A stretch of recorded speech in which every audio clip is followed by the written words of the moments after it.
Madame, Monsieur, bonjour. Dans l'actualité ce 25 octobre, la visite de la présidente de la Commission de l'Union africaine, Nkosazana Dlamini Zuma, elle a été reçue hier dans la matinée par le chef de l'État.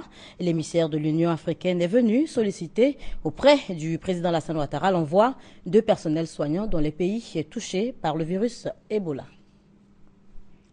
À ce jour, aucun cas détecté en Côte d'Ivoire, mais la psychose s'installe après l'annonce de l'arrivée à Mans, dans l'ouest du pays, d'un aide-soignant guinéen qui aurait été en contact avec des malades. Et bien, pour rassurer la population, la ministre de la Santé est montée au créneau.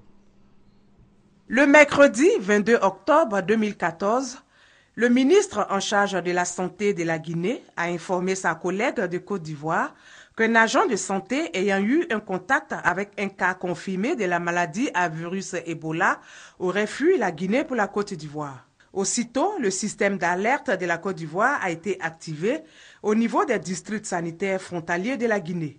La ministre de la Santé, Goudou Kofi Remon, tient à éclairer l'opinion sur cette situation.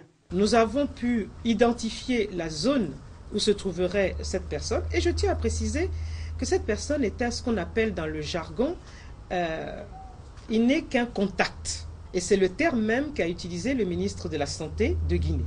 Il ne m'a pas dit que la personne était infectée, il ne m'a pas dit que la personne était malade, il m'a dit un cas, un contact vient de nous être signalé qui se dirigerait en Côte d'Ivoire, bien spécifiquement à Mans, où il semblerait qu'il est de la famille.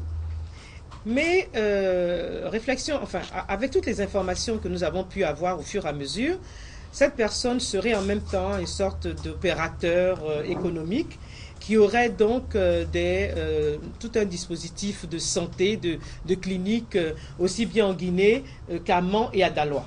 Donc nous sommes en train le ministère de la Sécurité et de l'Intérieur est en train de faire des recherches à ce niveau. Tous nos délégués et nos directions régionales et départementales dans la région de Mans, dans la région de Daloa sont informés et nous attendons pour voir. Toujours selon la ministre Goudou Kofi Remon, aucun cas de virus Ebola n'a été enregistré sur le sol ivoirien à ce jour. Donc nous n'avons pas de cas confirmés ni avérés ici en Côte d'Ivoire au moment où je vous parle, parce que pour que nous puissions avoir la preuve que nous avons éventuellement un cas en Côte d'Ivoire, il faut bien que cette personne on puisse lui faire un prélèvement de sang et qu'on puisse techniquer cette personne, c'est-à-dire donc la structure qui est habilitée à cela, c'est donc l'Institut Pasteur. Jusqu'aujourd'hui, nous avons dit que nous avons 49 cas de rumeurs qui ont été entièrement techniqués par l'Institut Pasteur de Côte d'Ivoire, avec pour résultat des résultats négatifs. Des informations émanant de l'Organisation mondiale de la santé précisent que c'est un aide-soignant d'une quarantaine d'années qui exerçait en Guinée dans la région d'Nzérékoré. Et toujours sur le même sujet, sachez qu'au Mali, le premier cas détecté n'a pas survécu. La fillette de 2 ans infectée est décédée hier. 43 personnes ayant été en contact avec elle seraient en ce moment en quarantaine. Retour en Côte d'Ivoire pour parler de toute autre chose. Signature de protocole de coopération entre les parlements français et ivoiriens. Un des temps forts de la visite de Claude Bartolone en Côte d'Ivoire. Léon Bro. Le chef du Parlement français, Claude Bartolone, échangea avec son homologue ivoirien, Guillaume Soro, des parapheurs contenant l'accord de coopération entre leurs deux institutions. L'acte est signé après une demi-heure de tête-à-tête entre les parties françaises et ivoiriennes pour examiner les relations historiques entre les Assemblées nationales de France et de Côte d'Ivoire. Claude Bartolone et Guillaume Soro en sont satisfaits, mais entendent formaliser ces liens par cette convention. Objectif, créer le cadre formel de l'accroissement des échanges entre leurs institutions et tous les domaines, notamment l'équipement et la formation sont concernés. Nous avions décidé, à la fois au niveau matériel, au niveau de l'ingénierie législative, de travailler ensemble pour mieux préparer à la fois la formation des fonctionnaires de nos assemblées pour améliorer la qualité de la loi. Le Parlement, c'est le cœur battant de la démocratie. Mais pour qu'il soit reconnu, il faut que la loi soit de qualité, qu'elle soit rédigée à la fois dans des temps, dans des termes qui puissent la rendre compréhensible par chacun de nos citoyens, et puis qu'ils puissent mesurer les conditions dans lesquelles elle est votée et peut changer leur existence. Cette signature de convention, la réponse à la vision de Guillaume Soro de faire de la diplomatie parlementaire son arme pour le repositionnement de la Côte d'Ivoire. C'est donc pour le président de l'Assemblée nationale un pari gagné, celui de l'imbrication de son institution avec celle de la France, ainsi que le démontre le décor dans lequel Guillaume Soro a accueilli Claude Barthelone ce matin. La sauvegarde de la forêt ivoirienne au cœur des préoccupations de l'État. Comment bénéficier de l'appui du Conseil international des bois tropicaux, CIBT? Question essentielle à quelques heures de la réunion du dit Conseil au Japon. Eh bien, le ministre Babo Daret, ministre des Eaux et Forêts, et l'ambassadeur du Japon en Côte d'Ivoire ont abordé le sujet. La Côte d'Ivoire sera représentée au Conseil international des bois tropicaux CIBT qui se tiendra à Yokohama au Japon du 3 au 8 novembre prochain. La délégation sera conduite par le ministre des Eaux et Forêts, Babo Daret. 3 projets seront présentés à cette rencontre, à savoir la réhabilitation des forêts classées au nord de la Côte d'Ivoire, la restauration et la gestion durable des mangroves de la zone côtière, et la sauvegarde de la séméla, essence forestière menacée de disparition. Plusieurs pays composent ce Conseil international des bois tropicaux, notamment le Japon, les États-Unis, la Suède et la Suisse. Comment solliciter l'appui de ces pays? Une rencontre d'échange avec les ambassadeurs accrédités en Côte d'Ivoire s'impose. L'OIBT étant, disons, l'organisation qui nous aide à obtenir des financements pour nos projets, à hauteur de 2,7 milliards déjà. Donc, à l'intérieur de l'OIBT, nous voulons solliciter certains partenaires qui sont les pays bailleurs qui passent par l'OIBT. L'ambassadeur du Japon en Côte d'Ivoire dit avoir pris bonne note de ses préoccupations. La Côte d'Ivoire bénéficie depuis 1992 de l'appui de l'Organisation internationale des bois tropicaux dans différents domaines en vue de progresser vers la gestion durable des forêts. Un reportage signé Grace Kando. Un nouveau record de production pour la filière coton pour la campagne 2013-2014, avec donc plus de 405 000 tonnes contre 352 000 en 2013. Une performance qui, notez-le, maintient la Côte d'Ivoire à son 3e rang de producteur en Afrique. C'est en tout cas le bilan qui ressort du dernier Conseil des ministres. On en parle avec Mamadou Traoré et Adama Kone. À l'instar du cacao, le coton ivoirien se porte bien. C'est que le bilan de la campagne 2013-2014, rendu public à l'issue du dernier Conseil des ministres, annonce 405 226 tonnes contre 352 000 tonnes lors de la campagne 2012-2013, soit une production en hausse de 15,07%. Avec cette production, record de la campagne 2013-2014, les revenus distribués aux agriculteurs sont estimés à plus de 101 milliards de francs CFA. Dans le but de consolider cette embellie, le dernier Conseil des ministres a approuvé l'affectation du montant prévu pour la subvention à la revalorisation du prix. Ainsi, retenons que le prix du coton bord-champ pour la campagne 2014-2015 est fixé à 250 francs CFA le kilogramme. La filière banane a aussi été évoquée au cours de ce Conseil des ministres. Après accord de l'État, un programme de mesures d'accompagnement du secteur de la banane dénommé MAB va être mis en œuvre en vue de faciliter davantage l'accès de la banane ivoirienne au marché européen. En outre, le programme MAB vise à améliorer l'outil de production des plantations existantes, la création de nouvelles plantations villageoises et la préservation de l'environnement. Ce programme est financé en partie par l'Union européenne.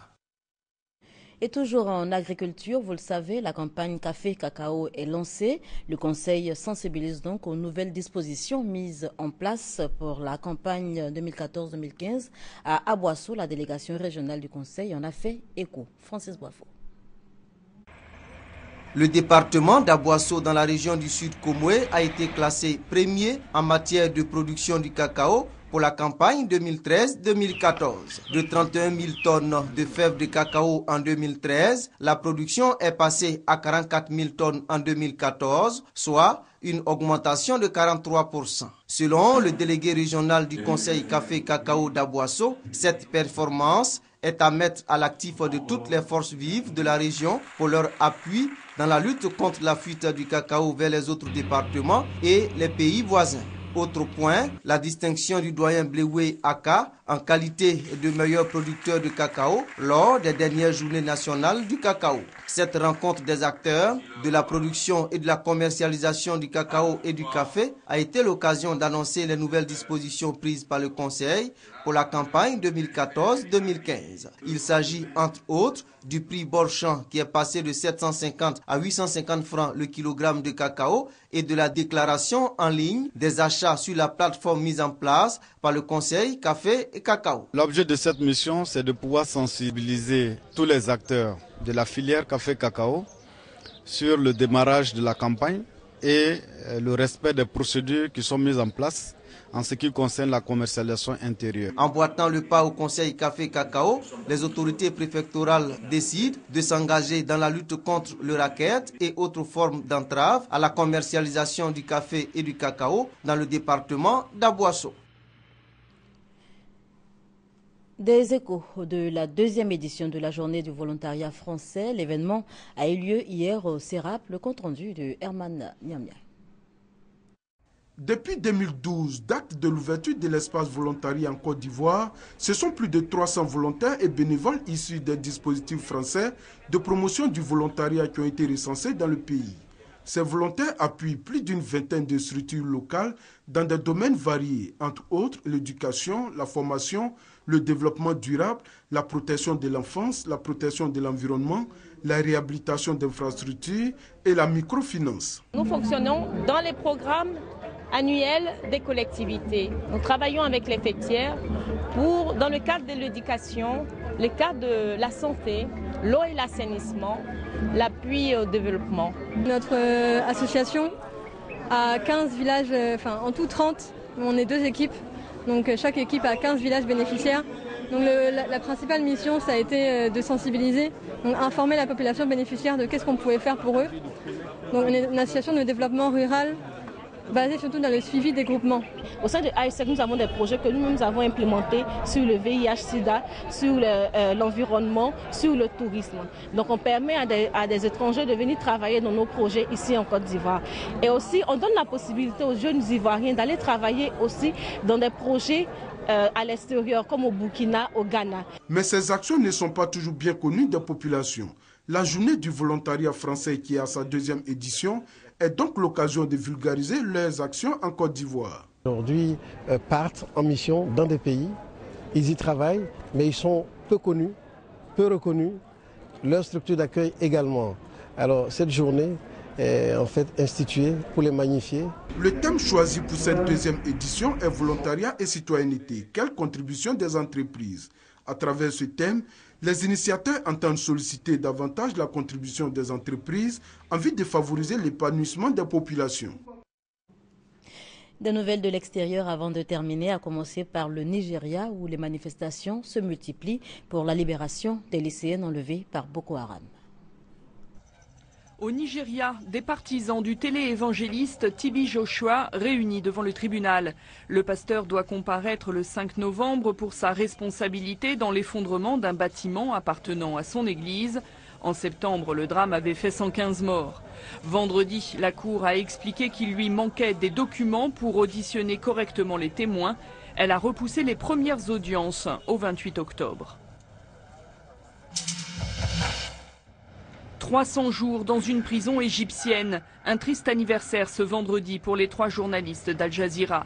Peter Grester, australien, Mohamed Fahmy, égypto-canadien et Baher Mohamed, égyptien, ont été condamnés en juillet à des peines allant de 7 à 10 ans de prison pour soutien à une organisation terroriste. C'est ainsi que l'Égypte qualifie les frères musulmans, aujourd'hui interdits dans le pays. Les 3 journalistes ont toujours nié ces accusations. Al Jazeera et la communauté internationale condamnent ce verdict et réclament leur libération. Encore 24 heures d'exercice militaire au Congo. Depuis 2 semaines, 3000 hommes sont déployés pour un entraînement grandeur nature. Ils viennent des différents pays de la communauté économique des États de l'Afrique centrale. Ces exercices se sont déjà déroulés au Tchad en 2007 et en Angola en 2010. Leur but, assurer une meilleure coordination des troupes en cas de déploiement rapide pour gérer une crise humanitaire. Voilà, c'est tout pour cette édition, mais l'actualité continue sur les www.rti.ci.